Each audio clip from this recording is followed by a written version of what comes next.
Hola a todos, bienvenidos un día más a Big Moon, vuestra comunidad para gente curiosa y punto de encuentro para creadores de contenido. Hoy vamos a hablar de cómo era el Titanic por dentro. El Titanic, posiblemente el barco más famoso de la historia, se hundió en la madrugada del 15 de abril de 1912 frente a la costa de Terranova, en las frías aguas del Atlántico Norte, después de chocar contra un iceberg durante su viaje inaugural.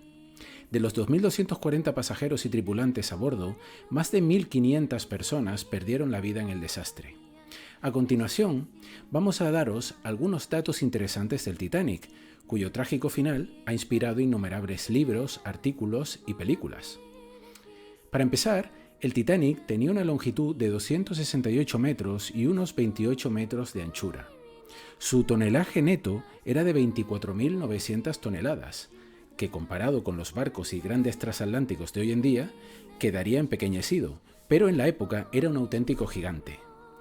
Tenía capacidad total aproximada, completamente cargado, para más de 3.500 personas entre pasajeros y tripulación. Tenía 9 cubiertas en total, la cubierta de botes, la A, la B, la C, la D, la E, la F y la G, por debajo de las alas de calderas. Era empujado por 2 motores de 30.000 caballos de potencia y 3 hélices, una central de poco más de 5 metros de diámetro y 2 laterales a esta de poco más de 7 metros de diámetro. Habréis visto fotos de estas hélices comparado con el tamaño de los obreros, eran gigantescas. El Titanic tenía 29 calderas que consumían 825 toneladas de carbón al día. En su parte inferior, el Titanic tenía 16 compartimentos estancos, hasta la cubierta F. Parece que el diseño del compartimiento hermético contenía una falla que fue un factor crítico en el hundimiento del Titanic.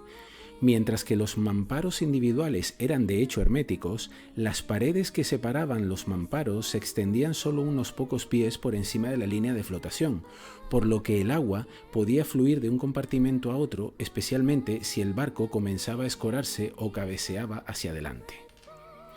El Titanic llevaba apenas 20 botes salvavidas, otro hecho que colaboró sin duda a la tragedia.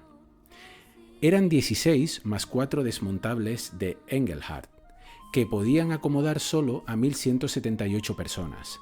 El Titanic podía transportar hasta 2.435 pasajeros y a una tripulación de aproximadamente 900 personas, lo que elevaba su capacidad a más de 3.300 personas. Había a bordo 3.560 chalecos salvavidas y 49 boyas salvavidas. Otro dato interesante es que el Titanic consumía al día casi 53.000 litros de agua dulce. Tenía 840 camarotes en total, 416 en primera clase, 162 en segunda clase y 262 en tercera clase, más 40 áreas de atraque abiertas. El Titanic tardó en construirse 3 años y se usaron 3 millones de remaches. En cuanto a cuánto costaba un billete en el Titanic, estamos hablando de precios de la época, pero un billete de primera clase en suite de salón costaba unas 870 libras, unos 4.350 dólares, lo que equivaldría a día de hoy a aproximadamente 83.200 dólares. Una litera en primera clase costaba unas 30 libras, unos 150 dólares, aproximadamente unos 2.975 dólares de hoy en día.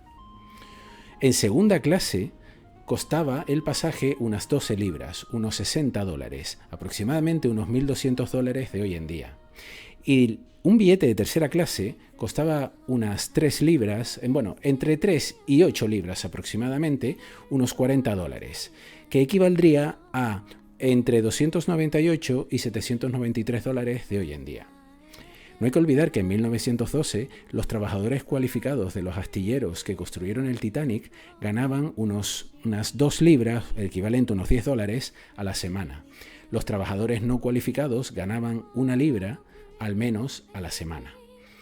Una sola litera de primera clase les habría costado a estos trabajadores de 4 a 8 meses de salario. Por último, ¿cuánto costó construir el Titanic? El coste del Titanic en 1912 estuvo alrededor de 7,5 millones de dólares. Actualmente, El coste estimado para construir el Titanic sería de más de 400 millones de dólares. Si te ha gustado este vídeo, puedes suscribirte al canal para apoyarnos y seguir subiendo contenido.